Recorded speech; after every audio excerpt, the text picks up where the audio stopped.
Oh, Greg, the night he got hurt, it was wild because he was playing. It was the first preseason game against Tampa Bay, and he was having a monstrous game. Like he had at least one sack, a handful of pressures and hurries. It was the third quarter, and there were fans saying like, "Get this guy out of there. He doesn't need to be playing anymore." But he's still a third round pick who's Yeah. relatively new to the position, so he needed all the reps that he could Yeah. get. Then he suffered the injury that ended up being a lot more serious than we thought. So like the expectations are sky high for Asai. I don't really think he had that crazy of like a training camp leading up to that game, but that's the lasting memory that people have of him, and it's a good one. I think Pratt has a case for being one of the most underrated players on the team. Okay. He had a great postseason. He had a great end of 2021. So he was playing Logan Wilson's spot when Wilson was hurt for a few weeks with like a shoulder injury, and he really stepped up there. And I think he just took major strides. There's usually one position where you're like, that's probably where they're going to go with the first round pick, and it's looking like cornerback is probably the favorite because Uzier and Mike Hilton, very solid starters under contract at least for the next 2 years. Eli Apple's fine to go into the draft as like your starter, but he could obviously use some competition, and his contract reflects that. But I just can't wait to see where he goes because he's kind of a polarizing prospect. I will say though, if Stingley falls that far, like you can lock him up for the Bengals. Okay. They want to be full at LSU North at that point. Yeah, right. Good point.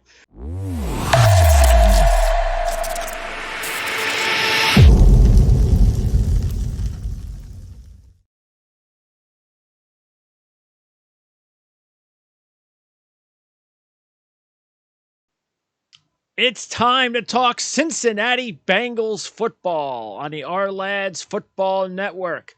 And for the first time, talking Cincinnati Bengals football here on the network is going to be John Sheeran. Now, John is the deputy manager at CincyJungle.com. And John, good to have you on. Yeah, thanks for having me, Greg. It's the first time for us people covering the Bengals at this stage with the draft, because we're doing mock drafts starting like November and December, and now we got to start putting them together now that free agency happened, and the offseason really only started like a month ago. So this is kind of new territory for us. Great territory as well. Yeah.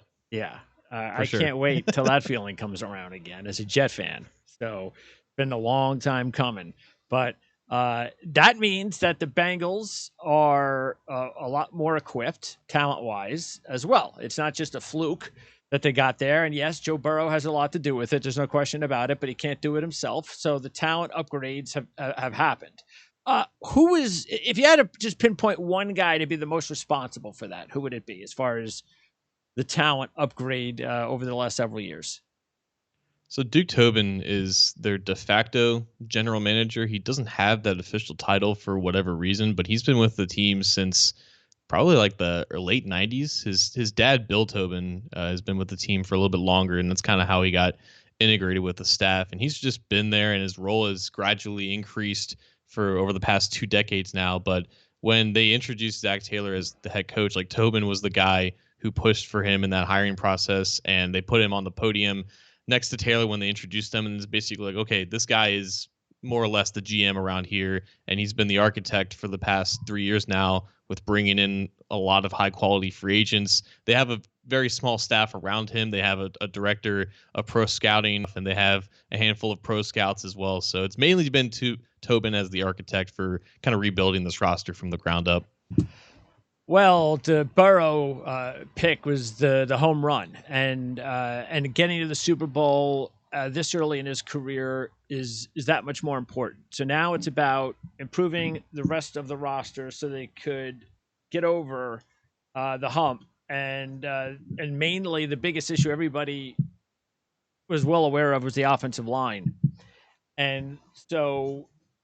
When you take a look at the Bengals and what they did this offseason, it's not a surprise that really most of it was on the offensive line, adding Kappa, Karras, and Collins. So those are going to be 3 starters along with Jonah Williams and Carmen. Is that correct? So your 5 are already set on the offensive line?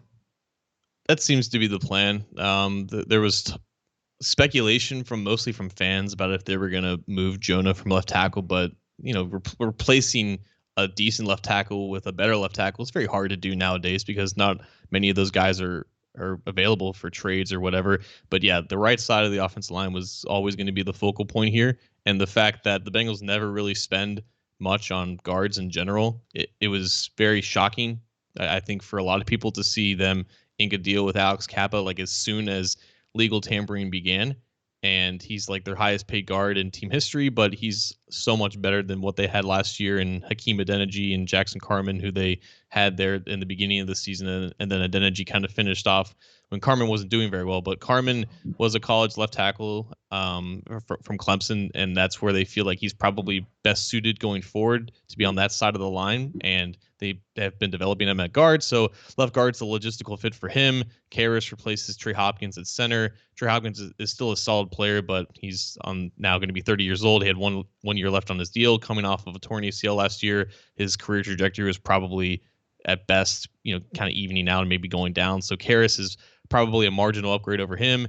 And then Lyle Collins, a massive upgrade over what they had last year in Riley Reef and Isaiah Prince at right tackle. So a lot of spending at those positions. And yeah, it's improved the offensive line from like below average at best to at the very least average to above Solid, average. yeah, and that's really what you got to do more than anything as a starting point. Did you say Kappa would play left guard?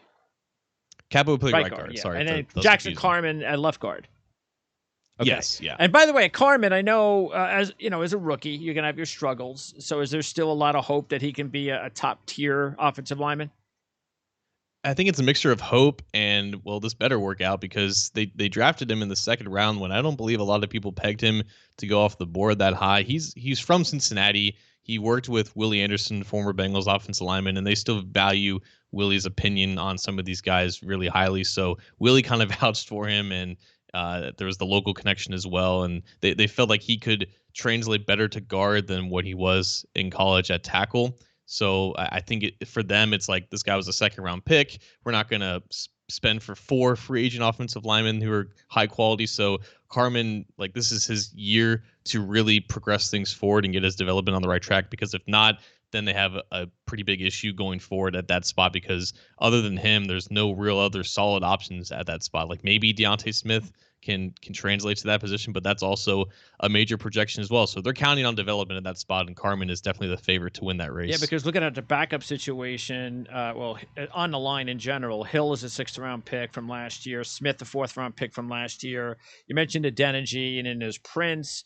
And that's it as far as the top backups. So does that mean that even though the starting 5 looks set, it doesn't mean the Bengals aren't going to look to add some young offensive linemen potentially early in the draft? Not saying with their top pick, but early in the draft, maybe even day 2 or day 3 at the latest. Yeah, they're definitely not in a position to have to take a lineman in the first round, which could have been the case if they didn't have the free agency that they had. I think it's a case of if they see a guy at 31 who's like, this guy should not be here, Too good like to we pass have to up. take Yeah. him.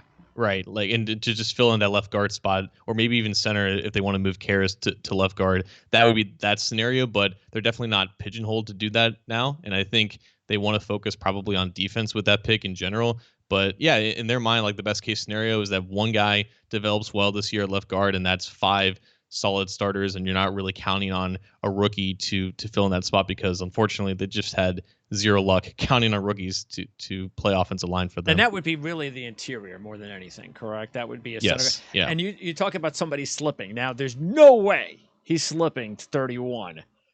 But let's just say he slips into the 20s. You think the Bengals would have an interest in Linderbaum? I don't. Are you alluding to like a potential trade up Correct. situation? I don't think that they would trade up for him because they just don't trade up in the draft in general, Okay. especially not that high. Like they sometimes trade up on like day 3, like in the 4th or maybe 6th round, but I don't foresee them trading up for like really anybody at the bottom of the first round. That's just not really their philosophy. Now, let's stick on offense. And going over the offense, it's just amazing how incredibly healthy they were, really. Everybody had their nicks and bruises and stuff. But, with Chase and Higgins and Boyd, It's like you didn't need anybody else. Like it was those three guys at receiver, and so no, of course the biggest move we might as well start off with first of all, of course, is Azuma gone, and Hayden Hurst comes in. Now it's only a 1 year deal. Because of that, would you consider tight end possibly the biggest need on offense if they were thinking of taking someone early in round one? Yes, kind of. Like I feel like it's more of a long-term need at this point because I think they feel that Hurst can give you the same production that Uzama gave them this past year. And you're right.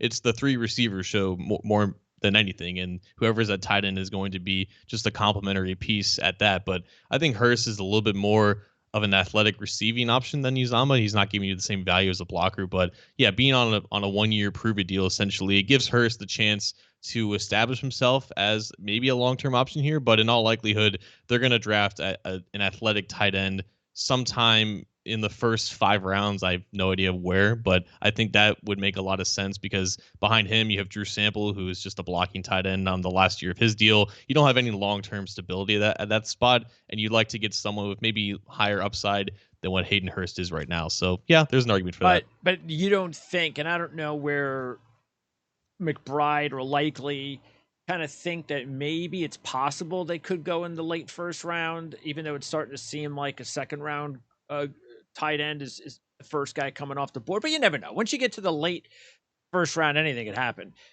So would you kind of rule that out that they wouldn't necessarily take a tight end with their first pick? I don't know if I would say like a 90% chance that they Okay. don't. So it's always possible because they've taken tight ends in the first round of the past, like Jermaine Gresham, Tyler Eifert comes to mind. So it's not a position that they're scared of, but I think just with how much they focused on offense and free agency and the fact that they need some youth on defense, that's probably where I would put my money Okay. on. Now, sticking on offense, then the only thing I could see here are middle to late round, and I'm talking about the skill positions, middle to late round depth guys. Would that be the case? And if there is there, it may if you had to pick one position between quarterback, wide receiver, and running back that gets well, quarterback, of course, we can kind of rule that out. I'm not talking about a number one, obviously, but Hmm. who would it be? Running back, wide receiver, who gets picked first? Probably receiver. I think I mean, every single year now it's just going to be, oh, this receiver class is so I deep and know, I talented. know. And they're in a great spot where they have three Yeah. starters, two guys who they deem to be long term guys. And they need depth, though, honestly. Like, if one of Chase, Higgins, or Boyd goes down, that changes the dynamic of what you have on the field. They could use some speed behind those three guys. So I would say receiver and like maybe at the earliest the third round, but maybe like the fourth or fifth round, a guy who can stretch the field. I could definitely see that for sure. Okay. Now let's talk about what Cincinnati does need the most, and that is on defense. We will start up front because I'm looking at the defensive line here, and the interior of the defensive line seems to be a little bit more of an issue, even though Hill's back. And how do you pronounce the other kid's name? Tupo? Yeah, two pal. Yeah. Tupau. Okay, so they're both back, both been resigned. But Ogunjobi, even though he failed the physical in Chicago, is still a free agent. Tyler Shelvin, I guess he gets more playing time, but still, that must mean that they're going to want to add another defensive tackle at some point. Is that more draft or maybe even still free agency? I think it could be both, honestly, because you have DJ Reader, Josh Tupal, Tyler Shelvin. Those guys are just nose tackles. BJ Hill's the only three technique pass rushing defensive tackle that they have on the roster. And they could bring back Ogunjobi to maybe another 1 year deal, but I think they're gonna wait out to see, how his foot feels because like apparently I don't really know the whole story with the Bears. It kind of seems like they just overpaid for him and just failed his physical regardless. They knew that his foot just had surgery from the injury he suffered in the playoffs. So it really sucks for him, but I could see a potential reunion down the road. I think they're going to be looking at other free agent defensive tackles. They brought in Jaron Reed for a visit this past week. So they're looking for one more guy to go with Hill to play that three technique spot. And even if they do sign a veteran, I could definitely see just a pass rushing defensive tackle being drafted in the first 3 rounds. It could even be that 31st overall pick for sure. Okay, and then at edge, the huge ad really is just getting a Cyback. Is that correct? Probably. They have a ton of bodies there, not a lot of proven bodies. I think they're counting on Asai to be that third guy behind and play alongside Trey Hendrickson and Sam Hubbard. You have Khalid Kareem, Cam Sample, who was drafted last year, and then Asai and Wyatt Hubert, who was also drafted last year but didn't play. So maybe you're looking at a late round guy, maybe an undrafted guy to make some noise, but they have a ton of bodies there. Definitely defensive tackle is more the area of focus. And I really liked. He was one of my favorite draft players last year, as far as not first round, but after that. Now, Osai, and I heard good things heading up until the time that he got hurt. Was that the case? Was that things were looking pretty good, and there's still a lot of high expectations about his ability with this team? Oh, Greg, the night he got hurt, it was wild because he was playing. It was the first preseason game against Tampa Bay, and he was having a monstrous game. Like he had at least one sack, a handful of pressures and hurries. It was the third quarter, and there were fans saying like, "Get this guy out of there. He doesn't need to be playing anymore." But he's still a third round pick who's Yeah. relatively new to the position, so he needed all the reps that he could Yeah. get. Then he suffered the injury that ended up being a lot more serious than we thought. So like the expectations are sky high for Asai. I don't really think he had that crazy of like a training camp leading up to that game, but that's the lasting memory that people have of him, and it's a good one. And speaking of the Bengals, and as a Jet fan, that's kind of how we felt with Carl Lawson. So Yeah, things were, I mean, from what we heard, what was going on at camp, it was like, wow, because the Jets, they haven't had a dominant edge rusher in 15 years. And as a fans, we were just couldn't wait. All this, everything we're hearing is so awesome. And then, of course, the dreaded football practice injury news comes yeah. out. It's the way it is in the NFL. It can be a real downer. Okay, so at linebacker, they don't play more than two guys mostly, and we know Logan Wilson is. And here's another guy that I really liked, by the way, when he came out of college, and I'm really glad to see that he's starting to become a staple there. But is Jermaine Pratt? Is he doing things that maybe the average fan doesn't see, and they like what he does with the defense, or is there a definite need to upgrade besides? Alongside Wilson.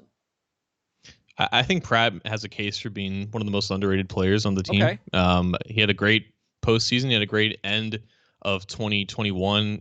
So he was playing um, Logan Wilson's spot when Wilson was hurt for a few weeks with like a shoulder injury, and he really stepped up there. And I think he just took major strides just in coverage in general. He's always been a decent run defender, but he's been playing better in space as his career's progressed. And now he's in a contract year, and it honestly wouldn't be the most shocking thing to see them actually give him like a small extension before the season begins. So they're definitely set with Wilson and Pratt as their main guys. And like you said, they don't really play three linebacker sets anymore nowadays. They have Akeem Davis Gaither and Marcus Bailey behind them. They re-signed a couple of guys to just like 1 year deals. So they're more or less set at linebacker. And that's not been the case over the past, I don't know, 20 years with the Bengals, but they have a very solid linebacking core, and I don't really foresee them making any major investments to Yeah, I it. remember those years of how many linebackers that you just kept drafting, and just none of them ever worked out, and it was just amazing. But those days are over. Okay, cornerback. So the top three guys were pretty durable and played a big part, and that includes Eli Apple. You know, he's had some ups and downs over his career. There's no doubt about that. Put it lightly. Yeah, he seemed to have found a nice little home, and he was resigned. But to me, I would think that the Bengals look at cornerback as still a potential upgrade. Would that be the case? Yes, like typically the Bengals after free agency, there's usually one position where you're like, that's probably where they're going to go with the first round pick, and it's looking like cornerback is probably the favorite because Uzier and Mike Hilton, very solid starters under contract at least for the next 2 years. Eli Apple's fine to go into the draft as like your starter, but he could obviously use some competition, and his contract reflects that. Behind that, or aside from that, they have absolutely nothing. Trey Waynes might get cut while during this recording. Like he's not going to play another down for the Bengals. He barely played any downs for the Bengals to begin with. They have basically nothing else. So first round cornerback, that's happened several times in the recent history of the Bengals draft. So that's probably where they're going to go unless they surprise us and sign one of the better free agents at the position. Okay, so as far as their scheme, from what you've done, any homework and research you've done, or from what you've heard, can you give me a corner or two that might fit best with the Bengals defense? I know a lot of people really high on Elam from Florida as a guy who there seems to be a varying opinion about this guy. Probably shouldn't even be there. He's way too good. But then there's some people who aren't maybe as high on him, but I think just his athleticism, his ability to break on the ball, his ball skills in general, I think he's become a favorite in those circles, and he's played against some high competition, and that's always valuable from the Bengals' perspective. So I could see Elam as a potential target. Booth from Clemson Who's is the other another one? guy that I think, yeah, you should keep your eyes on. Yeah, because and just what you were saying at Elam, the same thing I think with Booth. These are a couple of guys that I just don't know where they're going to go. It's not like they have this tremendous history of making all sorts of great plays and all these awards in college. It's just that they play, like you said, good competition. You hear a lot of good things about them, but you also hear some questionable things about both guys. So you don't know, are they going to go in the top 10 or are they going to slip all the way to the end of the first round? So I Yeah, think we're pretty set on Gardner number one and Stingley two, and Stingley mainly too because of his injury situation and there's so many concerns about him. But he could still end up the best corner of the draft because he's just so talented. But I just can't wait to see where he goes because he's kind of a polarizing prospect. I will say though, if Stingley falls that far, like you can lock him up for the Bengals. They Okay. want to be full LSU North at that point. Yeah, right. Good point. All right, and then safety. So Allen retires. Bates gets tagged. But really, Bell and Bates. I mean, those guys are out there pretty much every down. So it's just a matter of even if they add a corner with the first round, they're going to have to add another couple of DBs for depth purposes. I could see that for sure. Like Bates is playing on the tag. I wouldn't guess that he gets extended by the July 15th deadline. And Von Bell is also playing on the last year of his contract. So that could be a position where they draft, I think, maybe earlier than people expect, just to have some type of long term options at those positions. Now, I could see Von Bell resigning and whatnot, but if you lose Jesse Bates beyond this year, that's a pretty big hole because of how valuable that he is in that defense. So that wouldn't really shock me if they draft a safety relatively high. Why is that? What's the discourse between Bell and the Bengals front office of why they can't come to a long-term agreement? So I know that the Bengals have spent a lot in free agency and they've done a lot to change that narrative, but the way that they structure their contracts haven't really changed. You can think back to like pre TJ Watt contract Steelers, pre Aaron Rodgers contract Packers, teams that don't really involve a lot of guaranteed salaries or basically any guaranteed salaries in their deals. All the guaranteed money that the Bengals usually give out is in the signing bonus, and you see all these mega deals from other teams and they have a bunch of guarantees laid out throughout the contract, and that's not really what the Bengals like to do, and that's exactly what Jesse Bates wants. His agent, who represents Deshaun Watson, he knows thing or two about getting guaranteed money, so he wants as much real money as possible, and the Bengals aren't willing to do that right Okay. now. So it's basically like a leverage battle going back and forth. If Bates is going to take the deal that the Bengals give him, or is he going to try to test his luck on the franchise tag and then the open market in the offseason? Did his overall play actually take a step back last year a little bit? I think so because of just how incredible he played in Okay. 2020, and that was probably not as sustainable. I don't think he was bad necessarily. There were a couple of not so great weeks, but he definitely finished on a high note, and I think that's what people just look at him now. He's like at the very least an above average free safety who has a unique skill set. All right. Now, lastly, before I let you go, I want to talk about special teams, and we all know what kind of a season Evan McPherson had as the place kicker. So there's no worries there for the next 10 years, you hope. So it's nice to have that. But the rest of the key guys, that's open, right? Because Huber's still unsigned, and it's not like he's coming off a great year. So is there a possibility there'll be a new punter? So they have a rookie, or I guess a second year guy, in Drew Chrisman from Ohio State that they I had. like Like, he was Chrisman. on and off. I like Chrisman. Yeah, Yeah. he was on and off the roster throughout the year because like who's going to pick up a practice squad punter? So I think the plan for that is to have him compete with someone, and that could be Kevin Huber. They could bring him back, but they're not in a rush to do that Okay. because he's 38 years old. I don't foresee them taking the punt god from San Diego State necessarily, but I could see another body being added to compete with Chrisman for that role. And with Phillips gone, and I was looking overall at the statistics for the return game, nothing special. So is it possible you just talked about a speed receiver? Is it possible they get a guy with speed with return skills as well? I could see that for sure. Brandon Wilson is their main kick returner, and he was injured really early in the season this past year. So he's like a backup safety who he was re-signed basically to be the kick returner. So he's got one more year left, and it's just a matter of how quickly he recovers from that injury. But yeah, I could see a receiver being brought in to be a returner as well. Okay, sounds good. Now you have your YouTube show, D&H Sports. How often are you on that show?